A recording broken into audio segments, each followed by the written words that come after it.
이 시간 성경 말씀 요한계시록 22장 18절에서 마지막 21절까지 보겠습니다.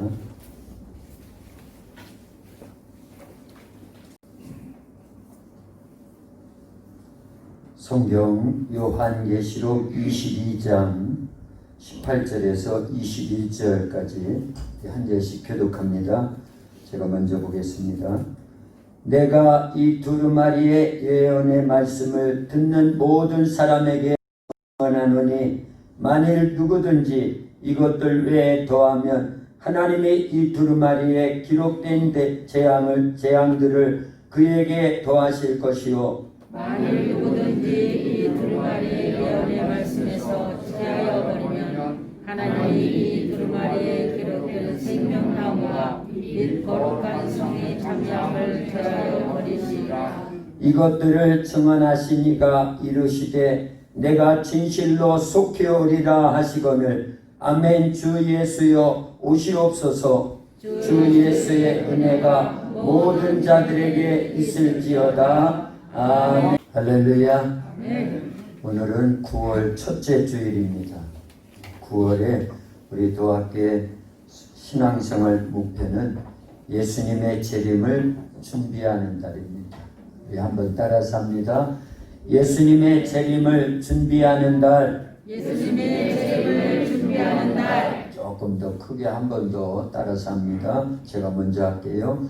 예수님의 재림을 준비하는 달. 예수님의 재림을 준비하는 날. 아멘. 요한복음 14장에서 예수님이 이렇게 말씀하셔요. 내 아버지 집에 거할 것이 많도다. 그렇지 않으면 너희에게 일렀으리라. 내가 너희를 위하여 거처를 예비하러 가노니 가서 너희를 위하여 거처를 예비하면 내가 다시 와서 너희를 내게로 영접하여 나 있는 곳에 너희도 있게 하리라. 그리고 예수님께서 승천하실 때 천사들이 말하였습니다.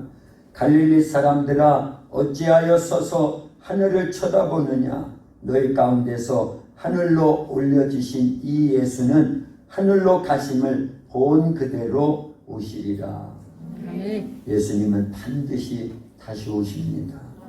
우리가 해야 할 일은 영적으로 깨어 있어야 되고 다시 오실 예수님을 맞이할 그러한 준비를 항상 하고 있어야 될 줄로 믿습니다.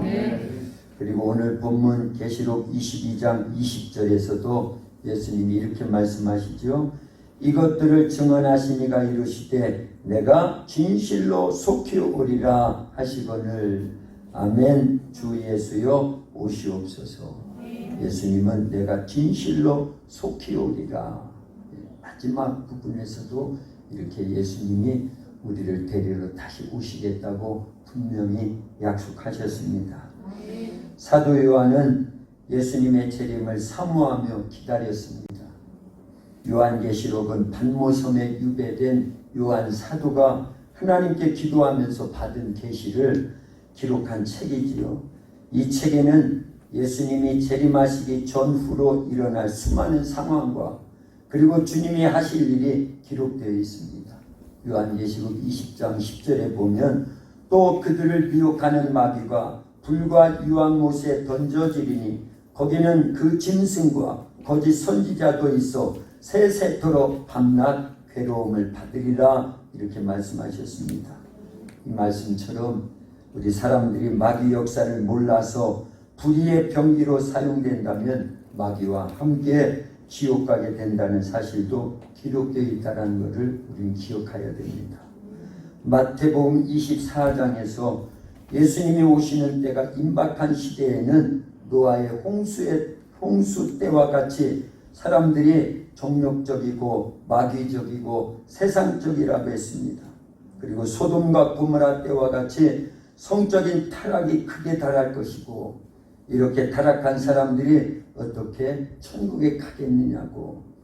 그런데 사람들은 자기가 타락한 줄도 모르고 그것이 옳다고 생각을 합니다. 예수님 믿는 것은 내 말이 기준이 되는 게 아닙니다.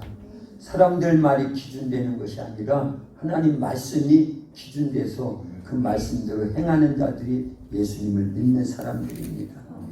이 세상 사람들에게는 하나님이 없습니다. 예수 그리스도의 십자가의 피의 공로도 없습니다. 성령의 역사도 없습니다. 그들은 그저 황금만능주의에 젖어 육신의 쾌락만을 쫓아 살아갈 뿐입니다. 이것이 바로 마지막 때에 나타나는 현상이라고 말씀하셨습니다. 예수님의 재림이 임박했다라는 말입니다. 우리는 성도의 옳은 행실로 세마포를 준비하고 오늘 본문 20절에 있는 것처럼 아멘 주 예수여 오시옵소서 하고 주님의 재림을 기다려야 될 줄로 믿습니다. 언제든지 하나님 편에서 거룩하고 흠없고 점없는 주님의 신부로서 자기를 단장하고 있어야 될 줄로 믿습니다. 이와 같은 신부의 믿음이 우리에게 있는지 확인하는 시간이 될 수 있기를 예수님의 이름으로 축원합니다. 1945년 8월 6일 역사적으로 매우 뜻 있는 날이 1945년 8월 6일이었습니다. 그날 오전 8시 15분에 일본의 히로시마 상공에 미국의 폭격기 B-29가 리틀보이라고 불리는 원자폭탄을 투하했습니다. 아마 그 참상을 모르는 사람은 없을 것입니다. 그때 그 당시의 상황을 기자가 이렇게 써놓았습니다. 원자폭탄이 떨어지자마자 4,000도 이상의 고열이 발생했다. 그래서 뼈까지 녹아버렸다. 멀리서 바라보던 사람들의 눈이 멀어버렸다. 그리고 열풍이 발생하여 도시를 한순간에 쑥대밭으로 만들었다. 그 다음에는 방사능 비가 내려 도시를 덮어버렸다. 그 원자폭탄을 개발하고 그 원자폭탄을 히로시마에 투하하기로 결정한 미국은 무고한 생명들을 살려내기 위해서 애를 썼습니다. 거듭해서 전단지를 살포하면서 피해라, 도망가라, 우리가 무시무시한 신형폭탄인 핵폭탄이라는 것을 개발했는데 그 폭탄 하나가 떨어지면 온 도시가 쑥대밭이 될 것이다. 그래서 여러 차례 그들을 경고를 했습니다. 피해라, 도망가라, 도시를 떠나라. 새로운 폭탄이 떨어지면 모두 죽는다. 그러나 많은 이렇게 노력을 했지만 애석하게도 일본 사람들은 핵폭탄의 존재를 믿지 않았습니다. 어떻게 그런 폭탄이 있을 수 있어? 폭탄 하나가 떨어지는데 온 도시, 이렇게 거대한 도시가 어떻게 쑥대밭이 될 수 있어? 이런 상식에, 이런 이성에 갇혀버렸는지 아무리 경고를 하고 그 사람들을 살려주려 해도 그 사람들은 믿지 않고 그들은 듣지를 않았습니다. 결국 그날이 되었을 때 원자폭탄은 투하되었고 그 당시 25만 명이 희생되는 참사가 벌어지고 말았던 것입니다. 예수님은 성경 마태복음 24장 37절에서 39절에 이렇게 말씀하셨습니다. 노아의 때와 같이 인자의 임함도 그러하리라. 홍수전에 노아가 방주에 들어가던 날까지 사람들이 먹고 마시고 장가들고 시집가고 있으면서 홍수가 나서 그들을 다 멸하기까지 깨닫지 못하였으니 인자의 임함도 이와 같으리라. 우리는 예수님의 재림을 준비해야 합니다. 귀 밖으로 들으면 안 됩니다. 그러나 예수님을 믿는다고 하면서도 재림의 날이 그렇게 쉽게 오겠어? 건강할 때 세상에서 더 즐기고 놀자 이렇게 생각하며 허랑방탕하게 세월을 낭비하는 사람들도 부지기수로 많습니다. 주님 만날 준비를 매일매일 해야 하는데 그렇지 않은 사람이 얼마나 많은지 모릅니다. 재림의 때 예수님 만날 준비를 하지 못한 사람은 마태복음 25장에 나오는 열처녀 비유에서 기름등불을 준비하지 못한 5 처녀와도 같습니다. 미련한 5 처녀는 기름이 떨어졌는데도 그런 줄 모르고 졸고 있었습니다. 그 정도 준비하면 안전하다고 생각했을 것입니다. 그러나 결국 기름이 부족해서 신랑이 왔을 때 혼인잔치에 참여하지 못하고 말았지 않습니까? 같은 마태복음 25장의 달란트 비유에서도 보면 한 달란트 받은 자가 본전만 갖다 드려도 기뻐하실 테니 잘 묻어두자, 이렇게 자기 생각, 자기 판단으로 착각을 했습니다. 결국 한 달란트마저 빼앗긴 채 쫓겨나고 말았습니다. 하나님의 뜻대로 행하지 않았던 왼편에 있는 자들도 저주를 받은 자들아 나를 떠나 마귀와 그 사자들을 위하여 예비된 영영한 불에 들어가라, 이런 저주의 말을 받고 말았습니다. 이와 같은 사람들은 아이벤 여인에게 해산의 고통이 이르는 것처럼 멸망이 호련히 임할 때 피할 수 없을 것이라고 데살로니가전서 5장 3절에서 말하고 있는 것입니다. 그러므로 우리는 오늘 주님이 재림하실지라도 들림받을 수 있도록 준비를 하고 있어야 될 줄로 믿습니다. 그래서 성경은 곳곳에서 쉬지 말고 기도하라, 말씀 안에서 살아라, 진리 안에서 살아라, 예수님을 떠나지 말라, 너희가 나를 떠나서는 아무것도 할 수 없다. 요한복음 15장에서도 말씀하잖아요. 예수님의 피의 공로를 잊지 말라, 악한 영과 싸워 이기라고. 우리 성가대에서도 좀 전에도 말씀했지요. 끝까지 견디는 자가 구원을 받는다. 이기는 자에게 하나님께서 상급으로 주시는데 이건 받아도 되고 안 받아도 되는 상급이 아닙니다. 생명나무의 열매를 먹게 해준다고 했어요. 하나님 나라의 생명책에서 지워지지 않게 해주신다고 했어요. 거꾸로 말하면 진자는 어떻게 하겠다라는 거예요. 생명나무의 열매를 못 먹는다라는 겁니다. 하나님 나라의 생명책에서 지워버리겠다라는 거예요. 그래서 우리는요 끝까지 견뎌야 됩니다. 그리고 이기는 자들이 돼야 돼요. 죄와 싸워서 이겨야 되고, 내 육체의 소욕과 싸워 이겨야 되고, 마귀의 유혹과 싸워 이겨야 됩니다. 그러려면요 내 생각이 아니에요. 사람들이 이렇게 말한다고 거기에 따라가면 안 돼요. 하나님의 말씀이 뭐라고 하는지 그 말씀대로 살아야 될 줄로 믿습니다. 사랑하는 성도 여러분, 내가 오늘 목숨이 끊어져도 천국 갈 준비가 되어 있는지 살펴보아야 됩니다. 내가 확실히 거룩하게 만들어져 가고 있는지, 성령 충만하여 성령으로 인도받고 있는지, 예수 피의 공로를 의지해서 살아가고 있는지, 말씀이 나를 인도하고 있는지. 나더러 주여 주여 하는 자마다 다 천국에 들어갈 것이 아니라 하나님 아버지의 뜻대로 행하는 자라야 들어간다고 분명히 말씀하지요. 내 이 말을 듣고 마태복음 5장, 6장, 7장 전체 말씀을 듣고 이대로 행하는 자는 그 집을 반석 위에 집을 짓는 자와 같아 비가 오고 찬수가 나고 바람이 불어 부딪힘에 무너지지 않는다고 그랬어요. 그 주초를 반석 위에 놓았기 때문이다. 말씀을 듣고 행하는 자라고 분명히 말씀했습니다.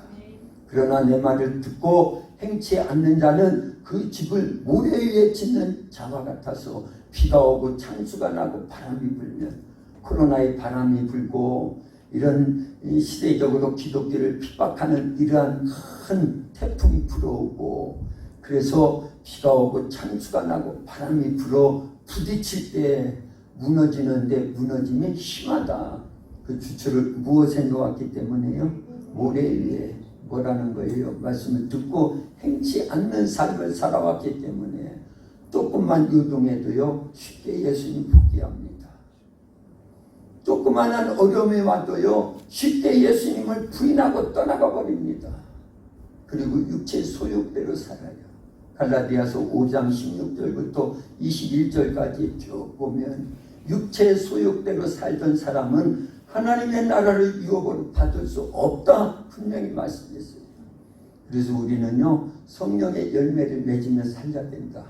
평소에요. 예수님이 재림하실 날에 임박한 이때를 두고 하신 말씀이라고 보여야 됩니다.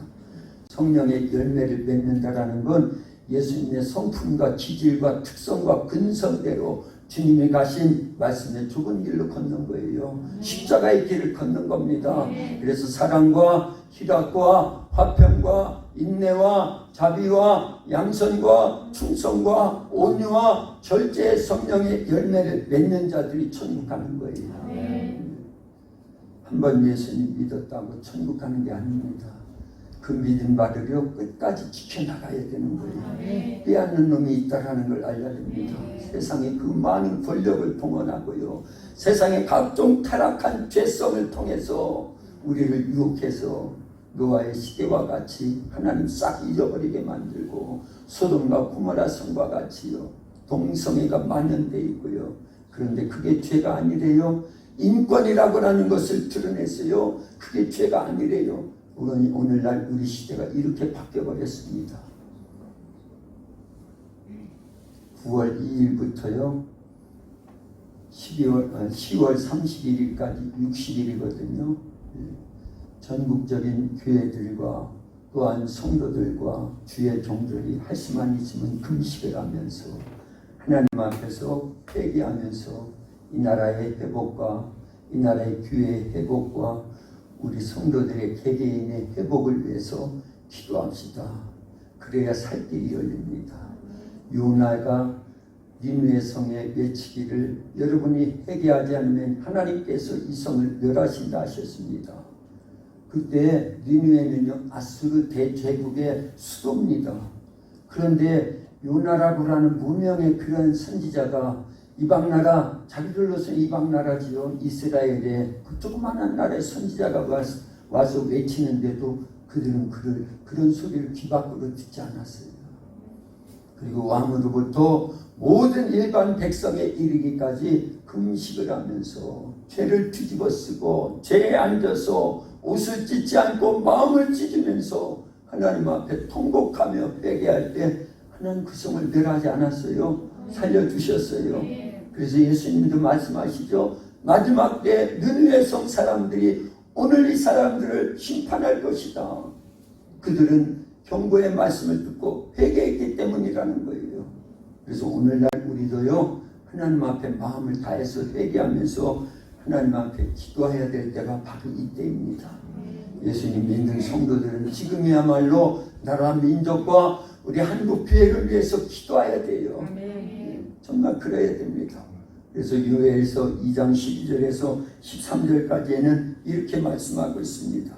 여호와의 말씀에 너희는 이제라도 금식하고 울며 애통하고 마음을 다하여 내게로 돌아오라 하셨나니 너희는 옷을 찢지 말고 마음을 찢고 너희 하나님 여호와께로 돌아올지다.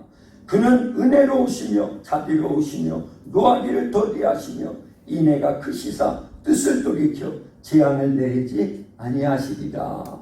아멘. 우리는요 지금이야말로 금식하며 울며 애통하며 마음을 다해서 하나님께로 회개하고 돌아오야 됩니다. 탕자가 뉘우치고 깨닫고 회개하여 아버지께로 돌아올 때 자녀의 자격이 다시 회복되듯이요 이 땅이요 하나님 앞에 돌아오야 됩니다. 며칠 전에 계속 기도할 때 하나님이 이런 마음을 주셨어요. 오늘날 우리 한국교회는 벼랑 끝에 서 있는 그런 지경에 놓여 있다. 그리고 또 한 가지는요 마태복음 5장 13절에서 16절까지의 말씀과 같이 너희는 세상의 소금이다. 소금이 만일 맛을 잃으면 밖에 버려져 사람들에게 밟힐 뿐입니다. 우리 한국교회는 지금요 맛을 잃어버린 소금과 같아요. 그래서 버려져서 사람들에게 짓밟히고 있습니다. 불 꺼진 등불과 같습니다. 그래서 아무런 영향력을 끼치지 못하는 가짜 독수리, 바람이 불 때 날지도 못하는 그냥 끈에 매어가지고 돌돌돌돌 말려있다가 그마저 끊어져가지고 내팽개쳐버린 저 밖에 있는 가짜 독수리와 같은 그런 신세로 전락되어 있습니다. 그래서 우리는 이걸요 깨달아야 돼요. 며칠 전에 새벽에 또 기도할 때 하나님 그런 마음으로 깨닫게 해주셨어요. 우리 한국교회가 마치 말기암 환자와 같아. 그래서 죽을 날만 기다리고 있는 말기암 환자와 같다. 인본주의라고 하는 암덩어리, 기복주의라고 하는 암덩어리, 세속주의라고 하는 암덩어리, 가장 하나님의 마음을 아프게 드렸던 그런 다원주의 속에서 하나님 외에, 우리 예수님 외에 구원받을 길이 다른 타 종교에도 있습니다. 이것을 2013년도 부산에서 열린 WCC에서 공포를 해버렸어요. 그래서 이 나라가 이런 지경에 있는 거예요. 한국 교회가 이런 어려움 속에 있는 겁니다. 우리는 즉시해야 돼요. 그리고 그것이 내가 하나님 앞에 범죄한 죄인 양 끌어안고요. 하나님, 내가 잘못했습니다. 우리 교회가 잘못했습니다. 우리 대한민국의 교회가 잘못했습니다. 주의 종들이 잘못했습니다. 하고 눈물로서 통회하면서 회개하여 살 길이 있는 줄로 믿습니다. 그러며 금식해야 될 때예요. 지금요. 울며 통곡하며 회개할 때입니다. 이렇게 하늘에 있으면 안, 주님은 곧 오실 거예요. 주님이 오시지 않으면 내가 주님께로 가야 될 상황이 시시각각으로 다가오잖아요. 각종 죄악의 것들로요, 시시각각으로 다가오잖아요. 그런데요, 따뜻한 물에 있던 그런 이 개구리처럼요, 점점 끓어오르는 그 열을 못 느끼다가 마침내 끓어서 죽어버리는 개구리처럼요, 냄비 안에 갇혀있는 개구리, 점점 불의 열기가 더 달아오르고 있는데도 그걸 느끼지 못하는 무감각한 개구리와 같은 모습이 내 모습이지 않느냐는 거예요. 깨달아야 됩니다. 그래서 하나님이 원하시는 것이 무엇인지를 깨닫고 지금이야말로 이런 코로나 사태에 계속된 태풍의 그런 역사, 유례 없이 장마가 이렇게 길어서 우리로 하여금 뭐하라는 거예요? 흔들어서 깨우고 있는 겁니다. 마태복음 26장 36절에 46절까지 예수님께서 겟세마네 동산에서 기도하세요. 그리고 제자들을 여러 차례 와서 흔들어 깨워놓는데도 이들은 기도하지 않았어요. 그래서 시험에 왔을 때 이들은 다 예수님 부인하고 떠나가 버렸어요. 실패자였습니다. 패배자가 돼버리더라 그거예요. 깨어있지 못하면 이렇게 비참한 자들이 되는 거예요. 예수님 오실 때 깨어있지 못했던 이 어리석은 다섯 처녀들은요, 밖에 버려지는 겁니다. 예수님이 오시는 날이 분명히 있는데도 불구하고 한 달란트 맡은 자처럼 게으름 속에서 달란트를 묻어두고요, 갑절로 남기지 않는 충성됨이 없다고 하면 버려지는 겁니다. 그래서 우리는 이 말씀을 경고로 들어야 돼요. 노아의 때와 같은 이러한 시기를 잘 분별해서 내가 해야 될 일이 무엇인지를 깨달을 수 있기를 주님의 이름으로 축원합니다. 기도하겠습니다. 하나님 아버지, 감사합니다.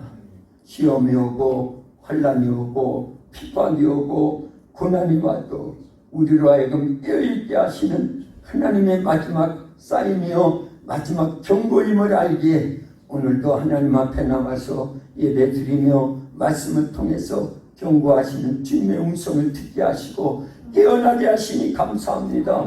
준비할 수 있는 마음을 주시오니 감사합니다. 지금은 아버지 금식하며 울며 통곡하며 하나님 앞으로 더 가까이 나아가는 시간이 되어야 될 줄로 믿습니다. 주님 역사해 주시옵소서. 아버지 하나님, 잠들어서는 안 됩니다. 나태하고 게으르곤 아버지 안늘에 빠져서도 안 됩니다. 등과 함께 기름을 준비하게 하시옵소서. 예수님의 생명의 맛을 잃어버린 한국교회와 성도들이 예수님의 생명의 말씀을 되찾을 수 있도록 도와주시옵소서. 꺼진 등불이 다시 활활 타오르시는 말씀의 기름을 준비하게 하옵소서. 성령의 기름을 준비하게 하시옵소서. 믿음의 기름을 준비하게 하시옵소서. 그래서 예수님이 바로 코앞에 다가와 이제 재림하실 날이 점점 가까워버린 이러한데 한심령도 잠들어서 하나님 나라에 들어가지 못하는 어리석음에 빠지지 않고 모두가 주님 나라에 들림받을 수 있는 예수님의 거룩한 신부가 되기를 원합니다. 성도의 옳은 행실이 세마포라고 말씀해 주셨습니다. 말씀을 듣는 대로 행함으로써 좁은 길을 걷기를 원합니다. 주님과 십자가의 길을 걷기를 원합니다. 역사해 주시옵소서. 다시 한번 아버지 앞에 철저히 회개하고 말씀대로 순종함으로 벼랑 끝에 서 있는 한국교회와 성도들이 일어나서 아시아를 넘어 전 세계를 책임지고 복음화할 수 있는 선교 강국이 되어지게 도와주시옵소서. 남북이 복음으로 통일될 날이 하루속히 오기를 원합니다. 전국 각지에 눈물로 세통하며 회개하는 주의 종들이 있고 거룩한 성도들이 있습니다. 저들의 기도와 간구를 들으시고 응답하여 이 땅을 다시 회복시켜 주시옵소서. 태풍보다도 더 큰 거룩한 기도의 태풍이 불어오게 하시옵소서. 거룩한 신앙 부흥의 태풍이 불어오게 하시옵소서. 하나님께서 인도하심을 믿사오고 예수님의 이름으로 기도하옵나이다. 아멘.